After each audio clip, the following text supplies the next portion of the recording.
Since the due date of the nearest homework is extended, so today I want to talk a little bit about a very thorough and comprehensive example of the simple linear regression model. And by the way, after you understand this example, you can very easily do the first and the third question in this homework. So basically, the example I'm providing is about it's in the finance model. It's called the CAPM model. So that model um, puts out that there is somehow a linear regression, a linear relationship between the market excess return and the excess return of individual stocks. In this case, we have the excess return of a hedge fund and then the market excess return. So excess return means the return of this hedge fund minus the return of a risk-free asset. So for example, here I got all those data by investigating the excess return of the hedge fund, which is the return of this hedge fund minus the interest rate if I put all of my money in the bank. And the market excess return is pretty similar, but instead of investigating the return of one hedge fund or an individual stock, we investigate the weighted average of all the assets in the market. We investigate all the returns and calculate the average return. So basically, we can get those kind of results by looking at some index like S&P 500, right? Because instead of having all the possible assets in the market, some indexed have like 500 assets and basically include the majority of all the possible assets in the market. So I get this column by investigating the return of the S&P 500 minus the interest rate if I put all of my monies in the bank. So if we run a regression, we will get the relationship between the hedge fund excess return and the market excess return. So what I'm doing is click stats. By the way, this is Minitab 19 regression, fit regression model. The response is the Y value, the hedge fund excess return, and the predictors is the market excess return.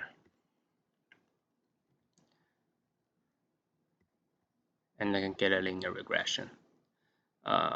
The regression equation, which is also called the line of best fit, is this as follows: hedge fund excess return equals 0.577 plus 1.4625 times market excess return. By the way, the first value 0.577 is a beta 0, which is an intercept, and 1.4625 is beta 1, which is also the slope.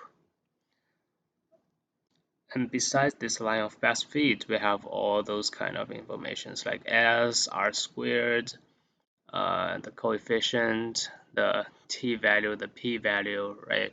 We want to know what are all those terms mean. So to understand this, I will look at some formula first. So basically, all those formulas are in the slides, in the lecture slides, but I just put them together and make them more like rational. So firstly, y equals beta 0 plus beta 1x and plus an arrow term. Basically, the arrow term has a mean of 0, so we just don't look at it. This is the line of best fit. And we can calculate beta 1 and beta 0 predicted right? Beta 1 hat and beta 1 0 hat and beta 0 hat basically are the predicted beta 1 and beta 0. Using this formula, it's a sum of all the residuals of x times all the residuals of y divided by all the residuals of x squared, that is the predicted beta 1, and the predicted beta 0 is y bar, the mean of y, minus beta 1 times the mean of x. But in the software, as you can see, uh, I have 1,000 observed data, and it's very difficult to manually sum up all those 1,000 data, and I will have squared, right? So just this software can help me to calculate this line of best fit, the beta 0 0.577 and the beta 1 1.4625. But how do we get that? What's the calculation process? It shows in this formula. But in the exam and in the homework, you don't use this formula. You just plugging all the data into the software like Minitab or Excel, and it runs a regression very quickly. Another formula is the total deviation equals unexplained deviation plus explained deviation. And you can see in the right hand side of this formula, of this equation, this minus yi hat and plus yi hat, they just cancel out, and you know it equals to the left hand side of this formula.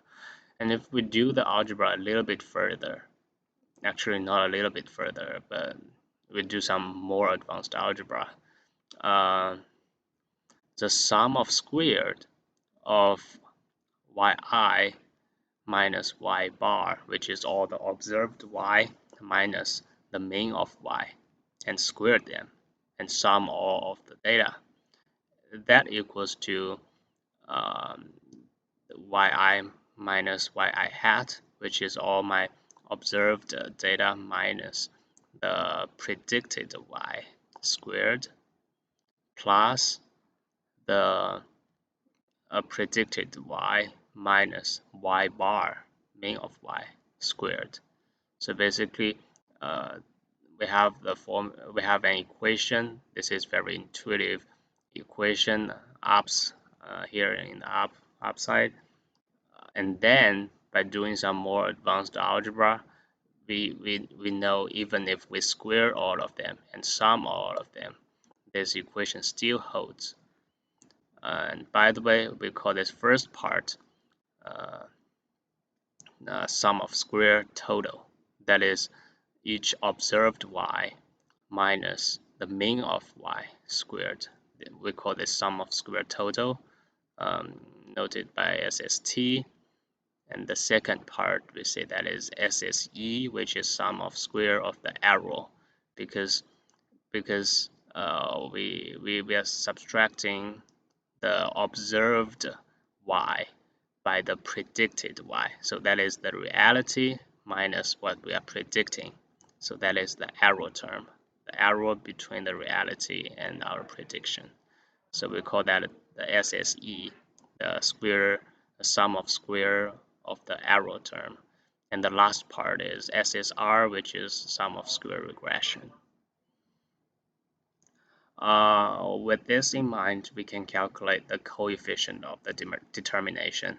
Um, we note that by r square, that is the notation for coefficient of the determination. We use SSR divided by SST.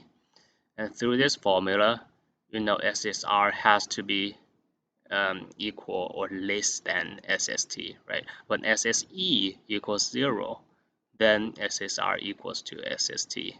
But when SSE is greater than 0, then SSR has to be less than SST. So R squared is less or equal to 1. That is a coefficient of determination. And this term gives us like a performance of this regression model. When R squared is close to 1 or equal to 1, right? It's a perfect regression model, meaning all of my observed data, they actually lie in a straight line. And when I produce the line of best fit, it's also a straight line, and it's on all of the points, right? All of points on that on our line of best fit. That is the case when r squared equals 1.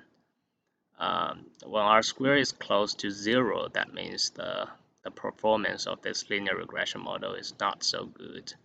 So maybe the problem is my observed data do not have a linear regression, do not have a linear relationship. So maybe we should use different models to capture the relationship. We also have the correlation coefficient, the small r.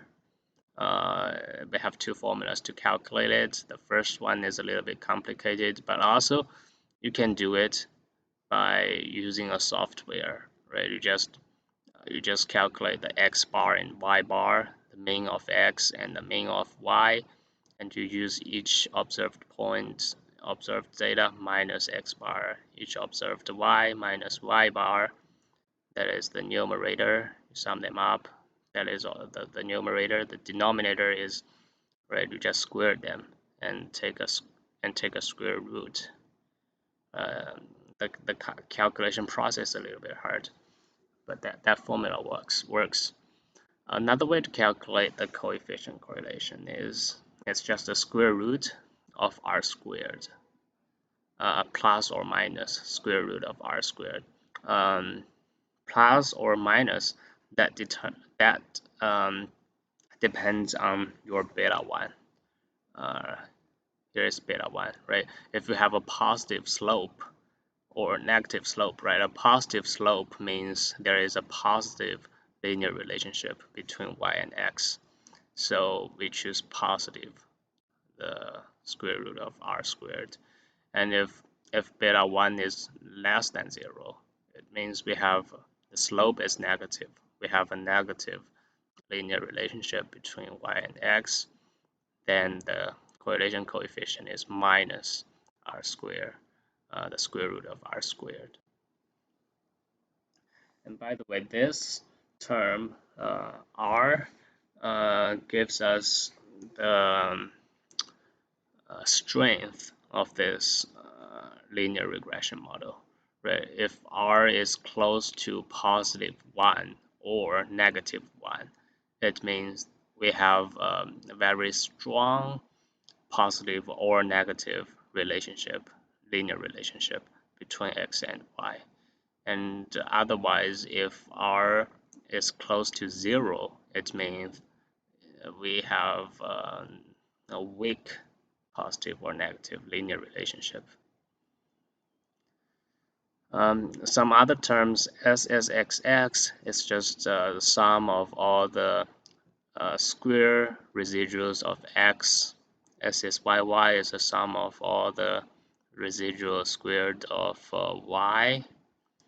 SSXY is a sum of like the residuals of x times the residuals of y. Okay, so we just go through some formulas, right? We will do the test of beta 1 later. But with this in mind, with this formula sheet in mind, you can like, take a look of those coefficient analysis, right? Beta 0, beta 1, and t value, p value. Those are like t value and p value. I will go through later. It's about the test of beta 1. But here in the model summary table, you know what is r squared, right? The adjusted r squared, and in the last term, I think you will learn later, but like they have similar value. But I will go through like how to calculate this r squared in this example.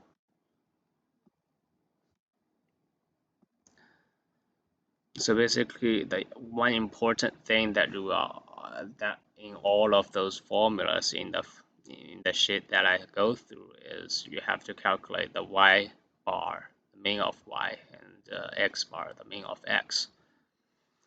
Um,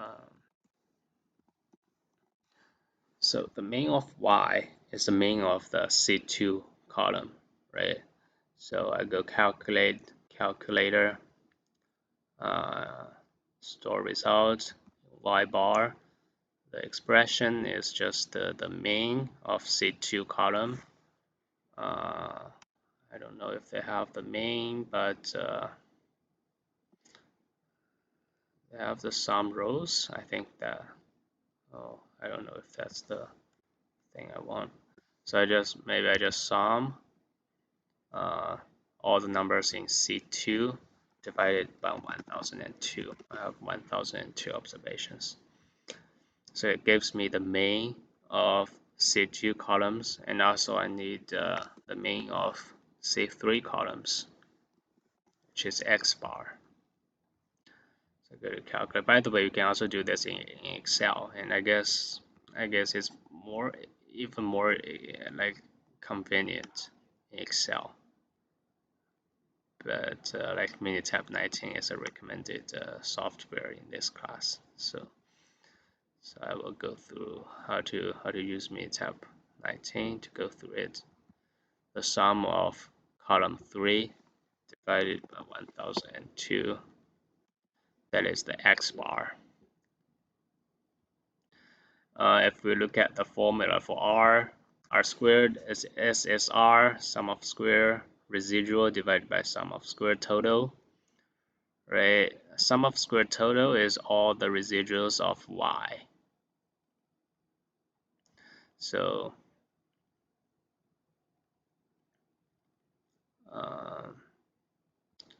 we also put beta 0 and beta 1 here. Beta 0, looking at regression, beta 0 is 0.577.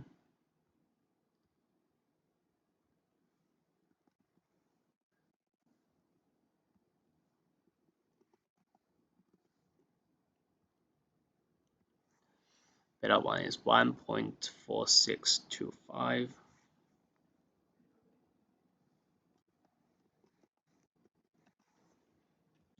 Okay, so let's calculate the SS total, sum of square total.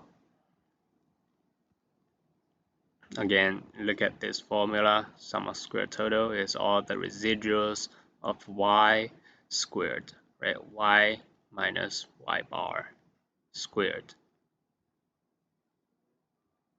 So let's go to calculator. SST equals, I think it has a sum squared, sum of squares, this one. Okay.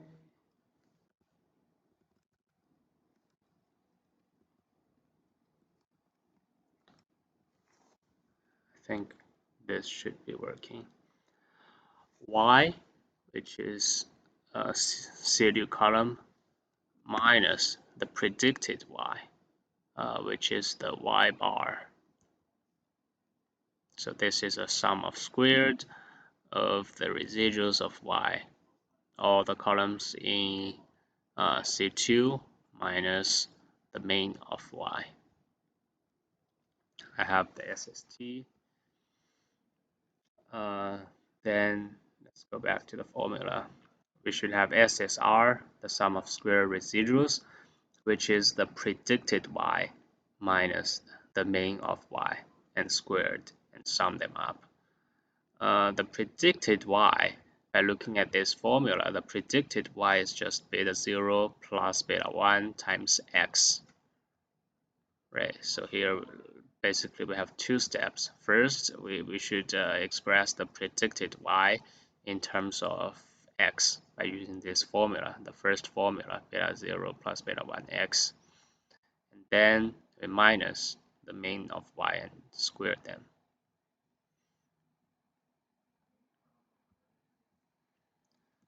So SSR calculator.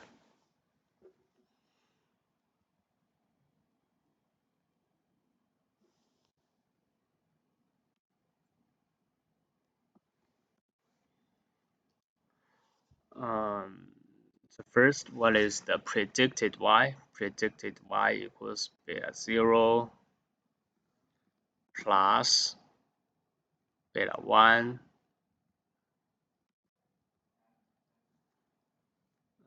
times x. This is my predicted y. And then I should minus y, the mean of y. And then I take square root and sum them up. That is basically how the formula of how the formula says. And here the function s is q, the sum of square of q. I don't know why they say s is q, but that is sum of square, right? Uh, sum of square, yeah. So basically this function is a sum of squared or the predicted y minus the mean of y. That is the definition of SSR. Oh, it says there's arrow.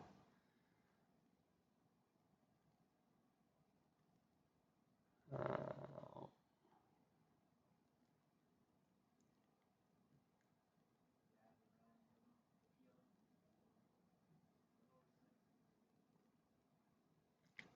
hmm. So maybe instead of saying beta 0, beta 1, let's use numbers. I don't know if that is the problem. I just manually import number 0577 1.4625.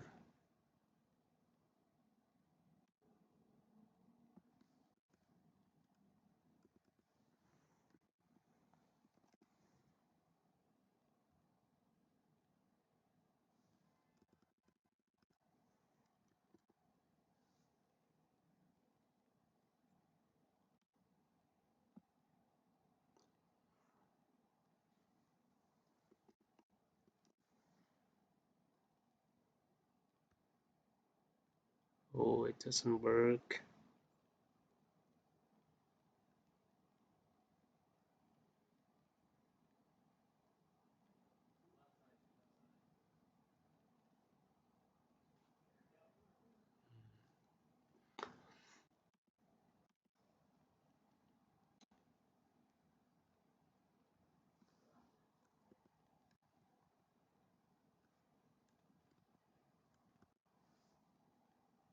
Yeah, I think there's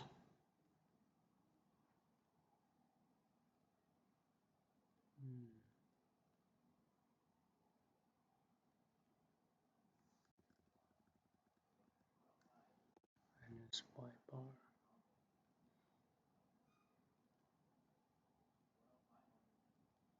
Oh, I think like the notation is maybe there's something wrong with the notation. So let's do it again. So basically I use beta 0 plus beta 1 times x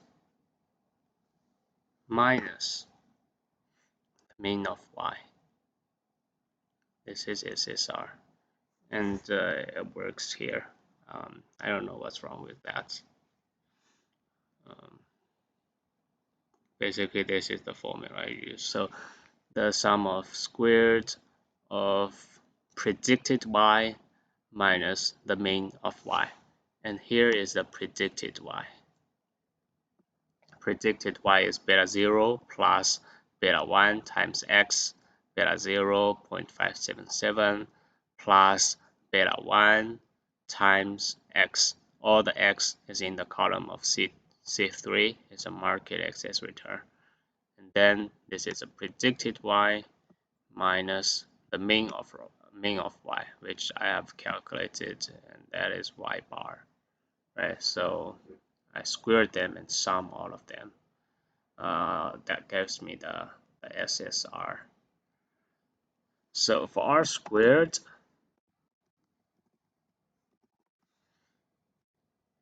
Um, just looking back at this formula, R squared is SSR divided by SST.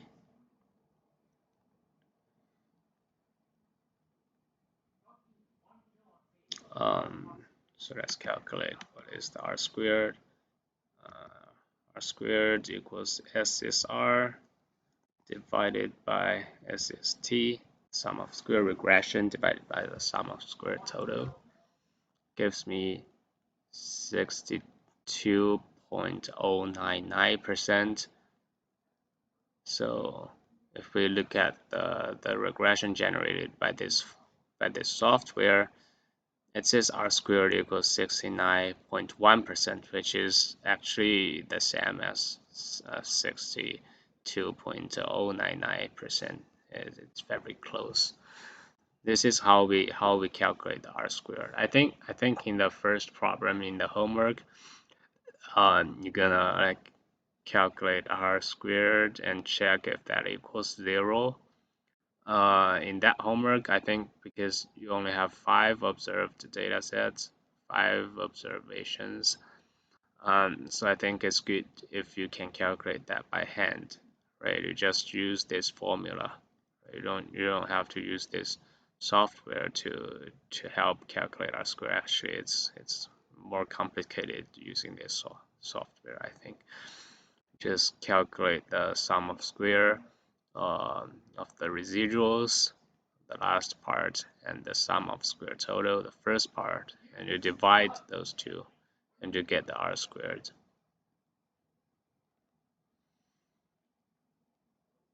And also for all of those information, like the correlation coefficient R, like the SSXX, SSYY, SSXY, all those things, you can very easily calculate using a software, like what I did in calculating R. I think calculating R is one of the most difficult thing to do in the software, because I don't know, like I did this once, but today I still the formula doesn't work at first. So,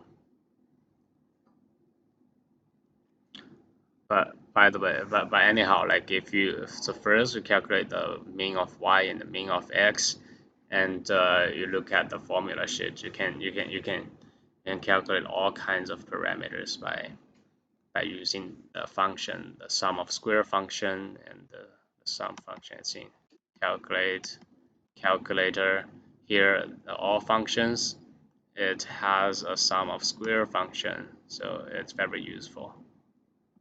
Sum of square, this function is very useful, sum of square, and then you just put in numbers like in which column, minus like the mean of y something, and it just generate sum of square.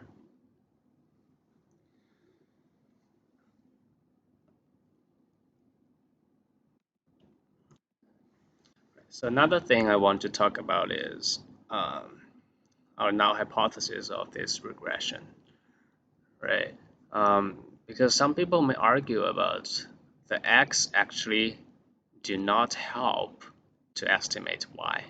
That means beta 1 equals 0, which means no matter how you change your x, how you change your explanatory predictors, how you change x, there has no impact on our estimated y, right? Because beta 1 equals 0. So no matter how you change x, this term beta 1x equals 0. So y equals beta 0 plus an arrow term. The arrow term has a mean of 0. So y equals beta 0. This is our null hypothesis, beta 1 equals 0. X1 is not helpful in determining y.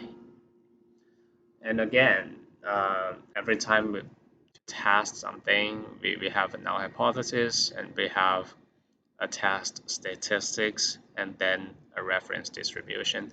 Here, our test statistics is a t, and our reference distribution is also a t distribution.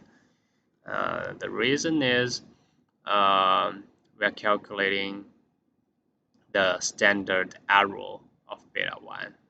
the denominator is a standard error of beta 1. So we are using a t distribution. The formula of doing that is, um, so first s squared equals SSE divided by the degrees of freedom of error. SSE, you know what is SSE? It's the sum of square of the error. Right? You just calculate the sum of square of all the observed y divided by the predicted y. That is your sum of error, divided by degrees of freedom for error. In the regression analysis, our degrees of freedom is n minus 2. Um, so in my example, I have 102 observed data. The degrees of freedom is just 1000. So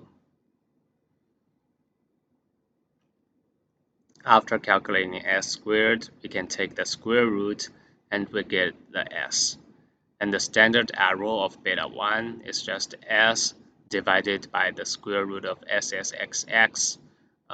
If you remember what is the SSXX, it's just all the residuals of observed x minus x bar, the mean of x. Also, you can calculate this very easily in the software by using the sum of square function.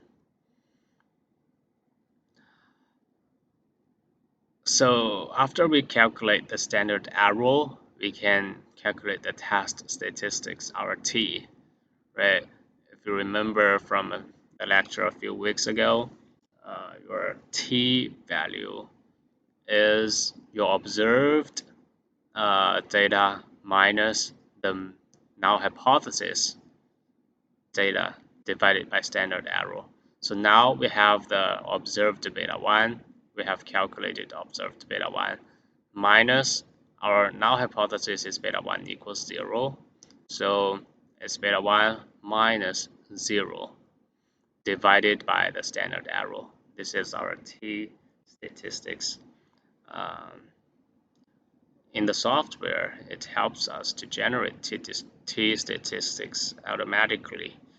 We have the t statistics of constant, which is the intercept, and we have the t statistics for the market excess return, which is the t for beta 1.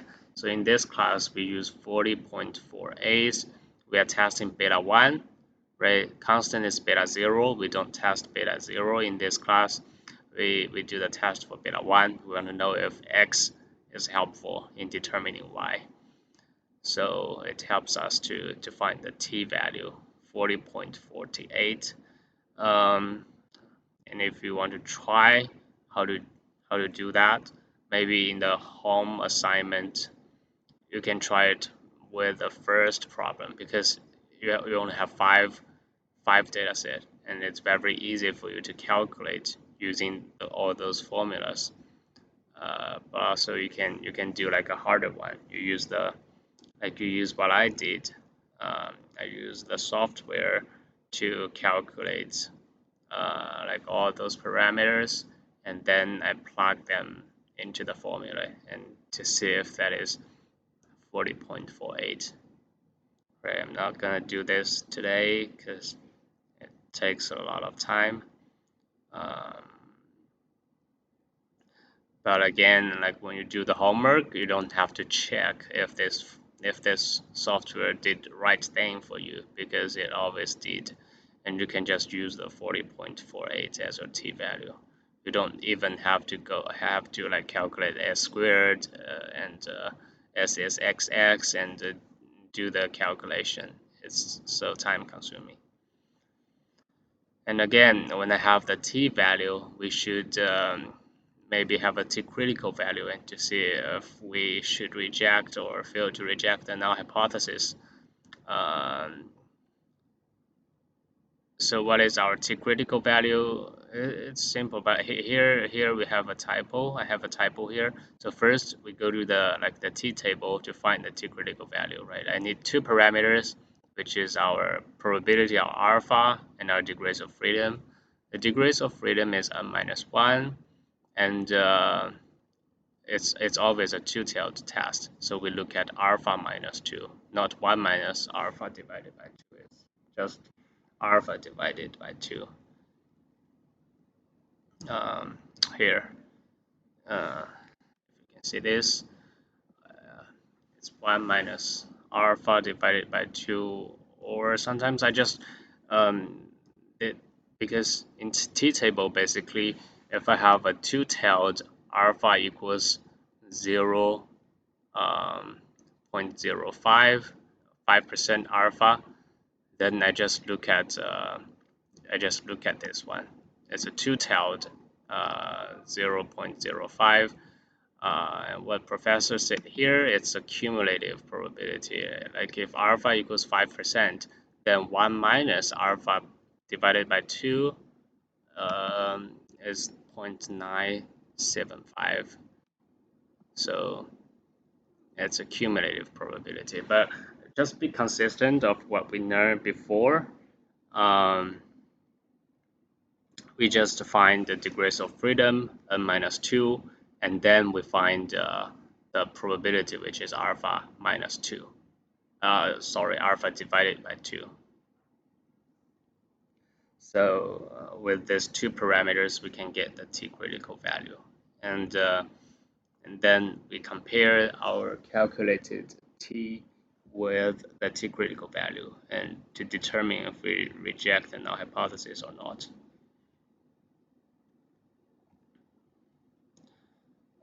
In my example,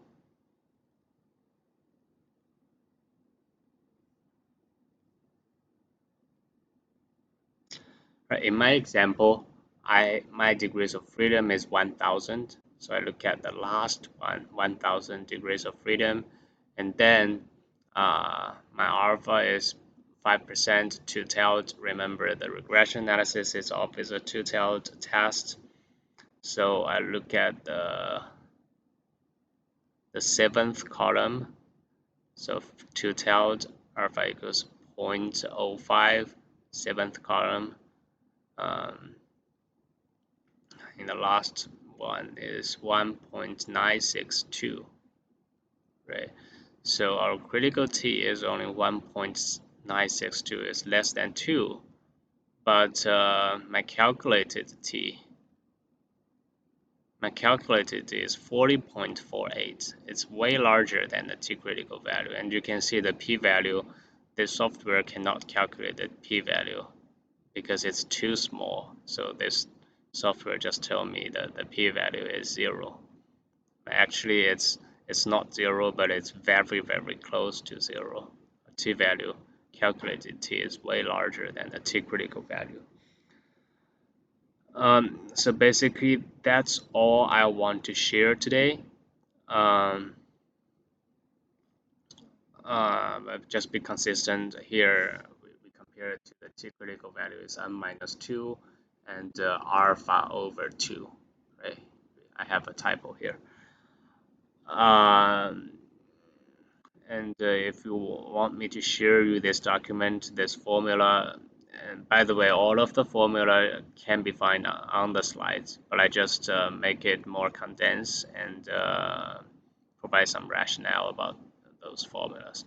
Then you should do some examples to test if you can do the simple regression model by yourself. Just plug in some arbitrary data and use the software to help you calculate all those parameters like r squared, like t value, p value, and then you can use those formulas to calculate by hand to test if you know how to do it. If your answer is different from the software generates, then maybe somewhere goes wrong. And like later you will learn multiple regression model, but that is built on the simple regression model. So multiple regression model means we don't have beta 1x, but instead we have beta 1x1 plus beta 2x2 plus beta 3x3, etc. So we have more explanatory parameters, but the ideas are very similar. So it's very important if you understand, and you can go through a very comprehensive example about the simple regression model.